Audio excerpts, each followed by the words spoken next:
The ACLU has long been synonymous with freedom of speech. They defended it from even the most hated groups like the Nazis, the Klan, even the Jehovah's Witnesses. It was never about what you were saying. It was about the liberal principle of your right to say it. Well, they have new guidelines now, namely that before taking a case, ACL lawyers should consider if the case might cause offense to marginalized groups, or if a potential client's values are contrary to our values. Contrary to our values? Your values are free speech and the First Amendment. Those are your values. Your whole purpose in life is not to be worried about offense to marginalized groups, because we understand that free speech is an even more important value than never being offended. You know what's wild? The ACLU used to be the ultimate defender of free speech. They didn't care who you were, Nazis, the Klan, Jehovah's Witnesses. If your speech was under attack, they'd show up. It was never about agreeing with what you said. It was about defending your right to say it.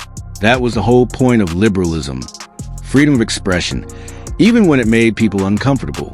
But apparently, that idea is outdated now. Because guess what? The ACLU has new rules.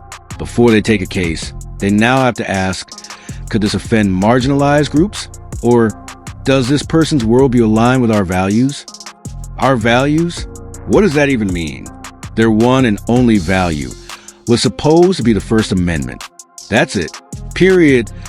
Bill Maher nailed it when he called them out. And he didn't hold back. He didn't just poke the bear.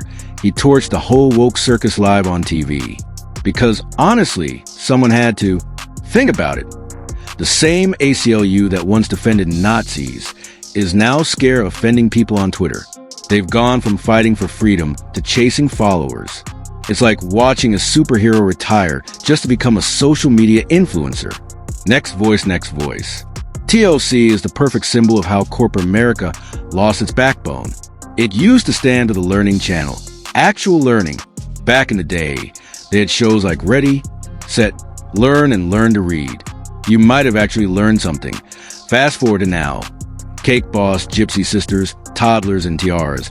And my teen is pregnant, and so, what happened? Maher roasted them perfectly. TLC doesn't stand for the Learning Channel anymore. It's the total lunacy channel. The only lesson you get now is how far TV will go for clicks.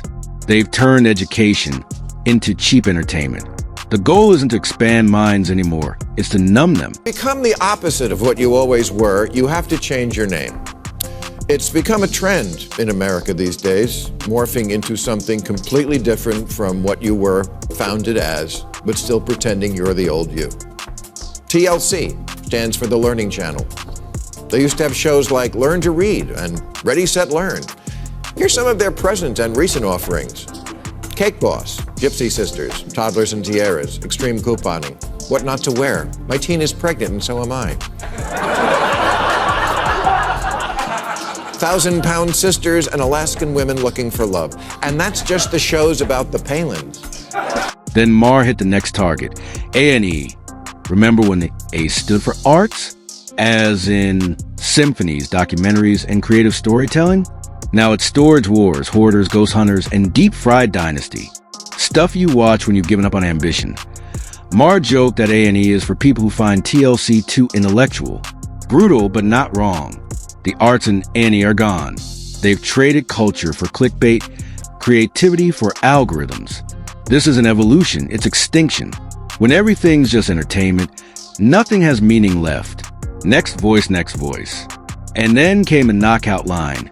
The History Channel has no history, and MTV has no music. Boom. Couldn't have said it better.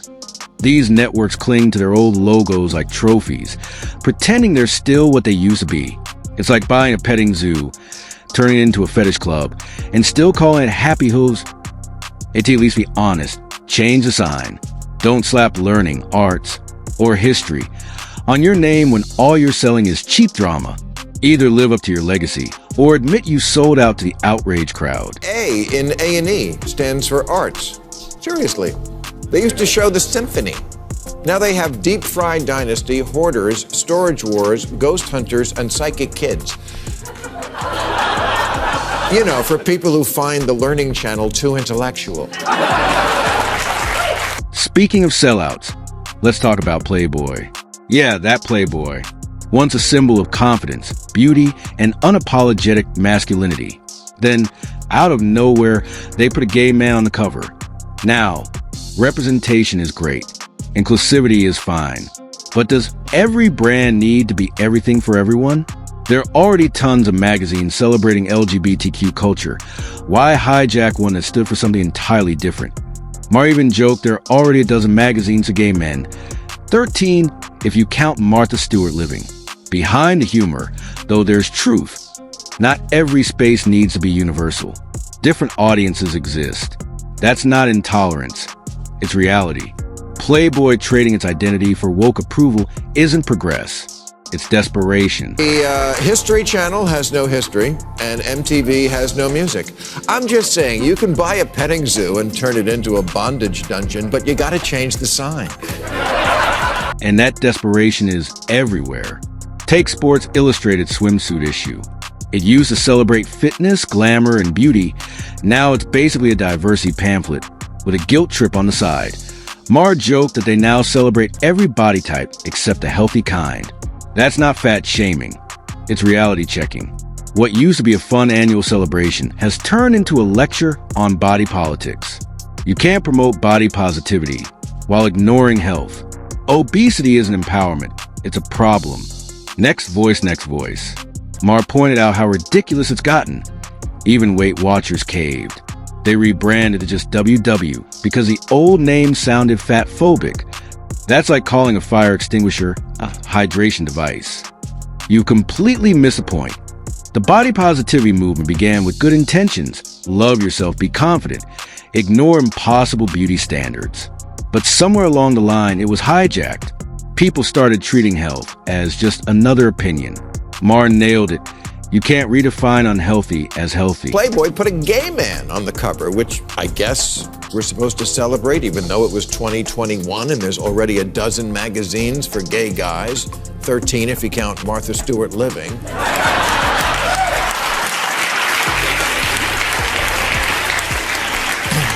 Do we really need LGBT representation in Playboy? There's a transgender teenager on every show on television except reruns of Voyage to the Bottom of the Sea. And that brings us to another cultural rewrite, masculinity. There's been a full-blown war on men. Everywhere you look, commercials, sitcoms, movies, men are the clueless idiots while the women are flawless geniuses. The message is clear. Men are the problem. We went from celebrating strong, capable men to labeling everything toxic masculinity. Funny how no one ever talks about toxic femininity, right? It's always one-sided, women good, men bad. Maher called it exactly what it is, not equality, but erasure. Masculinity wasn't lost. It was mocked out of existence. Look at the Boy Scouts. It used to be simple. Boy Scouts for boys, Girl Scouts for girls. Everyone had their own space. Then woke culture came in, insisting girls had to join the Boy Scouts too. Why? They already had their own version. Inclusion turned into intrusion. Can anything just be what it is anymore? Was it really such a crime against humanity to have one magazine once a year that was about finding creative ways for supermodels to hide their Now it looks like it's edited by the Huffington Post. Jeez, you have every